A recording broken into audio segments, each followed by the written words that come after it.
వాడికి అంగన్వాడీల సమస్య ఏం తెలుస్తుందంటూ కూడా వాళ్ళ నాయన వాళ్ళ అబ్బానే అంటే తాతను ఆయన్నే ఎన్నుపోటు పొడిచినాడు, సావు కూడా కారణమైనాడు. అతను వచ్చి ఈరోజు మాట్లాడడం అయింది. ఎస్మా అనేది ఎందుకు పెట్టారు? ఎవరి మీద కఠినంగా పోవడానికి కాదు, ఆ సర్వీసెస్ ఇంపార్టెన్స్ చెప్పడానికి పెట్టారు. అవి ఎమర్జెన్సీ సర్వీసెస్ కాదా? గర్భిణులకు, బాలింతలకు, చిన్నపిల్లలకు సర్వీసెస్ చేయాల్సింది. ఇప్పుడు మంత్ మొదలైంది, రేషన్ సప్లై చేయాలి, వాళ్ళకి ఇవ్వాల్సినవన్నీ వీటికి సంబంధించి చూసుకోవాల్సింది.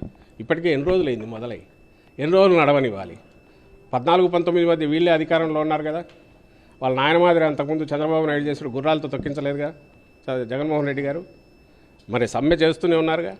అయితే ఇప్పుడు నెల వచ్చింది, ఇప్పుడు మళ్ళీ సర్వీసెస్ మొదలు పెట్టాలి కాబట్టి ఎమర్జెన్సీ సర్వీసెస్ కింద పెట్టారు.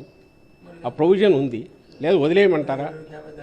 సరే, వీళ్ళు ఇట్లే రోడ్ల మీద ఉంటారు, పిల్లలు అట్లే ఇది కానీ ఆకలితో అలమటించని తల్లులు కానీ, బాలింతలు కానీ, గర్భిణులు కానీ వాళ్ళు సఫర్ కానీ ఇవన్నీ కావాలని కోరుకుంటున్నాడా చంద్రబాబు నాయుడు ఆయన కొడుకు? ఏమన్నా అర్థం ఉందా దానికి మాట్లాడేదానికి? నోటికి ఏది వస్తే అది మాట్లాడడమేనా? మళ్ళీ చెప్తున్నాను, వాళ్ళ తాతను చంపింది ఎవరు? చంద్రబాబు నాయుడు కదా కారణం. దానికి ఆన్సర్ ఇవ్వను. పొద్దుపోని మాటలని ఏదో ప్రాస కుదిరిందేనో, లేక ఒక నినాదంలాగా ఉంటుందేనో, ఏదో దబాయించవచ్చు, ట్విట్టర్ ఉంది కదా దాంట్లో ఒకటి పెట్టడము, దానికి మీరు వచ్చి మమ్మల్ని అడగడము. అసలు మీరు క్వశ్చన్ చేయాలి, మీరు వాళ్ళని అడగాలి.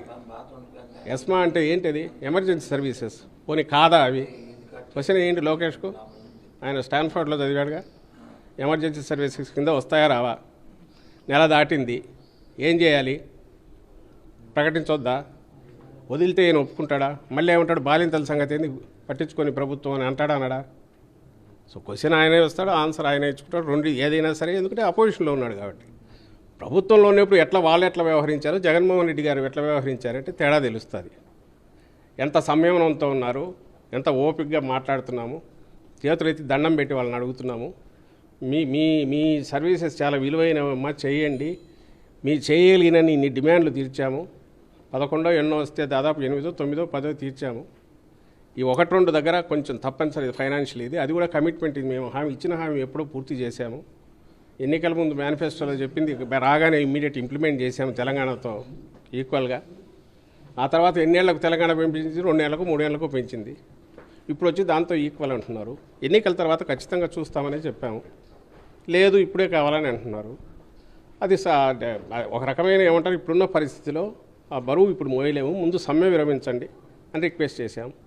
ఇంతకంటే పొలైట్గా సమ్మెనంతో ఏ ప్రభుత్వం అయినా ఉందా ఇంతకుముందు గతంలో? అసలు చంద్రబాబు నాయుడు ఏ రోజన్నా ఉన్నాడా? తుపాకులు కాల్పులు జరిపింది ఎవరు? విద్యుత్ దాని సమ్మె జరిగినప్పుడు రైతులు సమ్మె చేస్తే నేను ఇంతకుముందు అన్నట్టు గుర్రాలతో తొక్కించింది ఎవరు? అది చంద్రబాబు నాయుడు నైజం, వాళ్ళ ఆయన. ఆ నైజం పునికి పుచ్చుకున్నాడు లోకేష్. ఇతను ఈరోజు మా గురించి, జగన్మోహన్ రెడ్డి గారి గురించి క్వశ్చన్ చేయడం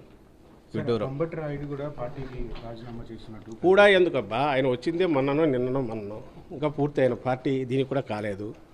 ఆయన ఏ రీజన్తో వచ్చారో, ఇప్పుడు ఏ రీజన్ చేశారని ఆయన అంటున్నారో కూడా తెలియదు. ఏదో ట్వీట్ ఇచ్చారని అంటున్నారు.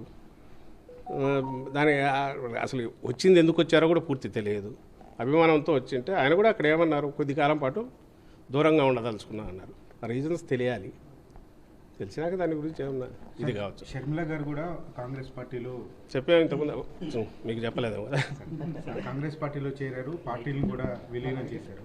మరి ఆ పార్టీలో జాయిన్ అవటం మరి వైసీపీకి ప్లస్ అవుతుందా మైనస్ అవుతుందా, అసలు మీరు ఏమనుకుంటున్నారు? అసలు కాంగ్రెస్ పార్టీ లాస్ట్ ఎలక్షన్స్లో ఎన్ని వచ్చినాయి దానికి? నాకు తెలిసి అయితే 100 కంటే తక్కువ వచ్చాయి ఓట్లు స్టేట్లో. అలాంటి పార్టీకి సంబంధించినంత వరకు ఎంత తక్కువ మాట్లాడుకుంటే అంత మంచిది. లేదు అసలు.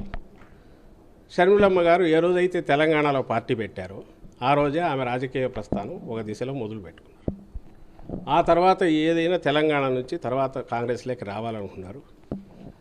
దాని వెనక ఎవరున్నారని కూడా ప్రజలకు, దేశానికి అందరికీ తెలుసు, ఈరోజుకు తెలుసు. చంద్రబాబు నాయుడు అనే వ్యక్తి అన్ని రకాలుగా ఒకవైపు కాంగ్రెస్ను మేనేజ్ చేస్తూ, ఇంకోవైపు బీజేపీలో తన మనుషుల ద్వారా మేనేజ్ చేస్తూ, పవన్ కళ్యాణ్ను, జనసేనను మేనేజ్ చేస్తూ, నేను ఎప్పుడు అంటుంటాను, ఆర్కెస్ట్రా ఏ నుంచి జెడ్ వరకు రకరకాల పార్టీలను, వ్యక్తులను అందరినీ ఇచ్చేస్తూ జగన్మోహన్ రెడ్డి గారు టార్గెట్గా ఎట్లా అర్జెంటుగా ఆయన దించాలి. ఎందుకంటే వేరే రకంగా ఎదుర్కోలేడు కాబట్టి, ప్రజల్లోకి వచ్చి కానీ ప్రజల సమస్యల గురించి దాని మీద యాక్ట్ చేసి కానీ, లేదా నేను అధికారంలో ఉన్నప్పుడు ఇది చేశానని చెప్పుకునే ఘనకార్యం లేదు కాబట్టి, అది లేదు కాబట్టి, సో ఇలా కొత్తవన్నీ తీసుకొచ్చి వీటి ద్వారా ఏదో సంచలనమైన ఇది జరిగింది అన్నట్టు ఒక రకమైన మీడియా పరమైన పర్సెప్షన్లు ఇది క్రియేట్ చేయడానికి చేసే దాంట్లో భాగంగా దీన్ని కూడా కుట్ర పన్నాడు. రకరకాల దీనిలతో ఇప్పుడు ఏదైతే షర్మిలమ్మ గారు చేరారో అది జరిగిందని మేము భావిస్తున్నాం. ఎందుకంటే అంతకుముందు జరిగినవన్నీ అవే కనపడుతుంటాయి. సీఎం రమేష్ ఫ్లైట్లో వెళ్ళడం కానీ, లేదా అక్కడ ఆయన బ్రదర్ అనిల్తో బీటెక్ రవి, ఇవన్నీ యాదృచ్ఛికమైన అనుకోవట్లా. ఎందుకంటే ఇదే బ్రదర్ అనిల్ను ఇంతకుముందు ఎంత దుమ్మెత్తిపోసేవాళ్ళో అందరూ తెలుసు. మీ అందరికి మీరే వాటన్నిటిని అప్పుడు చేసేవాళ్ళు. క్రిస్టియన్ ఓట్ల కోసం గాలం వేస్తున్నారని, బ్రదర్ అనిల్ వస్తున్నాడని ఆయన ఒక దీని కింద చూపేవాళ్ళు. మరి నిన్న చాలా మర్యాదపూర్వకంగా ఈయన పోయి ఎయిర్పోర్ట్లో కలిశారట. ఎయిర్పోర్ట్లో ఎట్లా మర్యాదపూర్వకంగా బీటెక్ రవి కలుస్తాడు నాకు అర్థం కాలేదు. వాళ్ళు వెళ్ళి కలవడము. సో ఇవన్నీ వరుసపెట్టి ఆ తర్వాత అక్కడ ఢిల్లీకి సంబంధించి మాట్లాడడంలో కానీ వీటన్నిటిలో వాళ్ళ ప్రయత్నాలు అన్నీ జరుగుతున్నాయి. అందరికీ తెలిసినవే ఇవి. వాటి గురించి మేమెందుకు కామెంట్ చేయట్లేదంటే ఇష్యూస్ డైవర్ట్ అవుతాయి. మేము దేని మీద చెప్పాలనుకుంటున్నామో దాని నుంచి డీవియేట్ అవుతుంది కాబట్టి మా అంతటా మేము అనట్లా. But at the same time సొంతంగా పార్టీ పెట్టుకోవడానికి కానీ లేదా ఇంకో పార్టీలో చేరడానికి కానీ ఒక్కసారి ఆమె రాజకీయ ప్రస్థానం మొదలయ్యాక షర్మిలమ్మ గారికి ఆమె ఇష్టం, అది ఆమె చూజ్ చేసుకోవద్దు, వెళ్తారు. ఒకసారి వచ్చిన తర్వాత ఇక్కడికి వచ్చాక కాంగ్రెస్ పార్టీ నాయకులుగానే ఉంటారు, నాయకురాలుగా ఉంటారు. ఆమెకి ఇక్కడికి వస్తున్నట్టు కూడా ఇంతవరకు అనౌన్స్ చేయలే. ఏపీ నుంచి అండమాన్ దాకా ఎక్కడైనా పనిచేస్తానన్నారు, తెలియదు. ఒకవేళ వస్తే కాంగ్రెస్ పార్టీ నాయకురాలుగా వస్తారు. ఇలాంటి గతంలోనే జరిగింది. మా పార్టీ పుట్టినప్పుడే ఫస్ట్ బై ఎలక్షన్లోనే వివేకానంద రెడ్డి గారిని ఆ రోజు కాంగ్రెస్ దీంట్లోకి ఇది పెట్టుకొని ఆ రోజు తెలుగుదేశం కాంగ్రెస్ కలిసే కడపలో జగన్మోహన్ రెడ్డి గారిని మా పార్టీని మొగ్గలోనే ఉంచాలని ట్రై చేశారు. ఆయన రాజశేఖర రెడ్డి గారికి స్వయానా తమ్ముడు. సో మరి ఆ రోజు అదే కాంగ్రెస్ పార్టీ నుంచి ఆయన ఉన్నాడు, తర్వాత మంత్రిగా కూడా ఉన్నాడు. ఏమైంది ఆఖరకు? ఆ రోజే అప్పుడు అధికారంలో కాంగ్రెస్ ఉంది, ప్రధాన ప్రతిపక్షం తెలుగుదేశం పార్టీ, మాదేమో అప్పుడే పుట్టిన వైఎస్ఆర్సీపీ అప్పుడే పుట్టిన పార్టీ. ఫ్యాన్ గుర్తు తెచ్చుకున్నాము, నేరుగా ఎలక్షన్లోకి వెళ్ళాం. రిజల్ట్ ఏందో చూశారు. ఈరోజు అసలు కాంగ్రెస్ పార్టీ లేదు. మీరు దాని గురించి మమ్మల్ని అడగడం, దానికి మేము సమాధానం ఇస్తాం, ఏమి ఇవ్వగలం? దీంట్లో ఏదన్నా కనపడితే చంద్రబాబు కుట్రకోణం కనిపిస్తుంది.